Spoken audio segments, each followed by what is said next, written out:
Во ова револуционерно село Дъмбени во 1936 година роден е познатиот професор по музика меѓу сите нас, кларинетистот Филип Ангелковски, од татко Андрико и мајка Јана, кои како дете бегалче го носат во Битола, а потоа го одделуват од неговата мајка, носејќи го во Романија, за да потоа повторно се враќа назад во Битола кај својата мајка.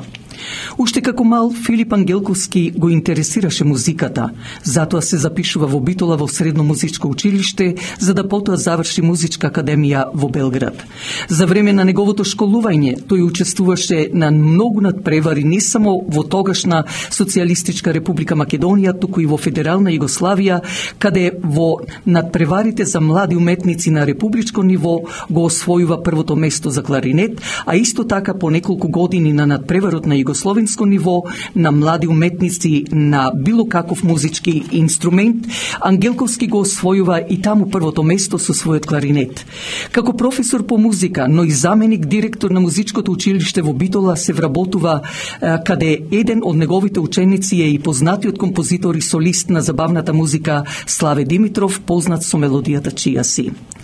Меѓутоа, Филип Ангелковски, како и многу други, сака да го види светот. Доаѓа со мајката, со неговите најблиски во Торонто, Канада, каде овој наш познат професор ја нострифицира неговата диплома од Македонија и се вработува како професор по инструментална и вокална музика од 1967 година па се до неговата пензија.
Svoju,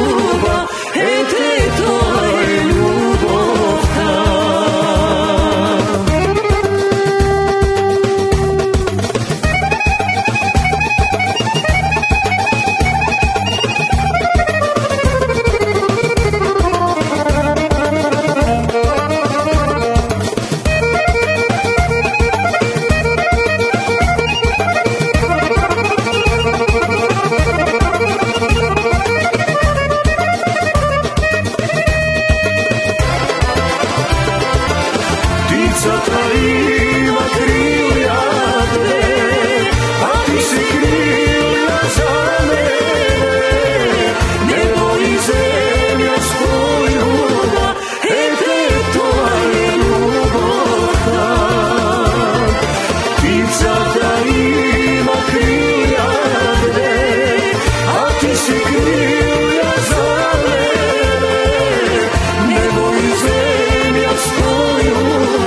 Во Торонто го криносува неговиот брак со Даринка Риснич, добивајќи син и ќерка, за да денес двајцата се радуваат и на 4 внучиња.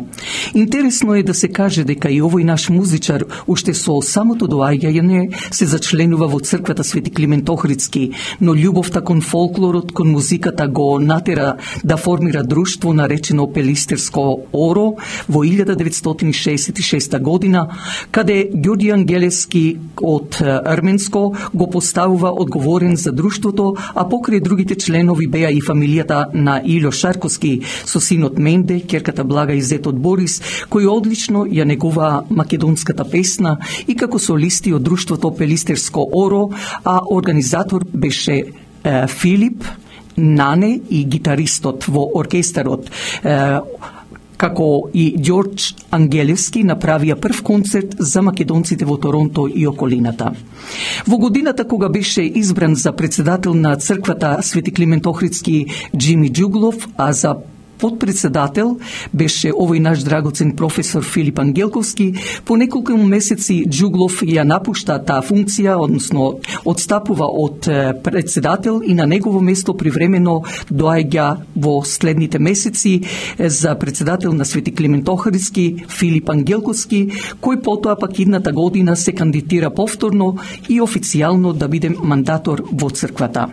Но уште како привремен председател на Свети Климент Охридски, Филип Ангелковски го повикува Алек Петличков, кој имаше фолклорна група Но без име, да дојде во црквата и да се формира фолклорна група на самата црква, за која Петличков прифати, но првата година беше именувана како фолклорна група на црквата Свети Климент Охридски, каде со неколкуте играорци од групата што ја имаше Алек Петличков, како и некои роднини и другари на Филип Ангелковски, се формира фолклорната група од 19 играорци, каде ги придружуваше оркестарот, како што спомнав, на Филип, Нане и гитаристот. Што значи, последна година таа фолклорна група на црквата заедно ја именуваа Македонка, а Филип Ангелковски беше уметнички раководител на групата. Истата година, кога Филип Ангелковски поточно во 1970 година беше председател на црковната општина Свети Климент Охридски, добиват покана да настапат на дефилето на манифестацијата Илинденски денови во Битола, како и на летните фолк игри во Скопје. Навистина Македонка нижеше многу успеси, но по 15 години Филип Ангелковски поради оправдани причини, кои како што кажува со полно право дека е така, ја напушта фолклорната група за која навистина даде премногу од себе.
Редно е да се спомне дека Ангелковски во 1978 година беше повторно избран за прв пат председател на црквата Свети Климент Охридски, а исто и да се каже дека беше и водител на ТВ програмата Македонски корени.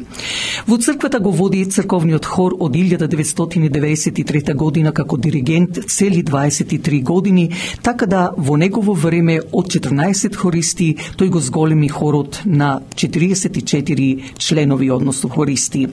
1999 година се јавува и како менаџер на црквата Свети Климент Охридски во времето кога беше председател доктор Драги Денковски. Инаку и како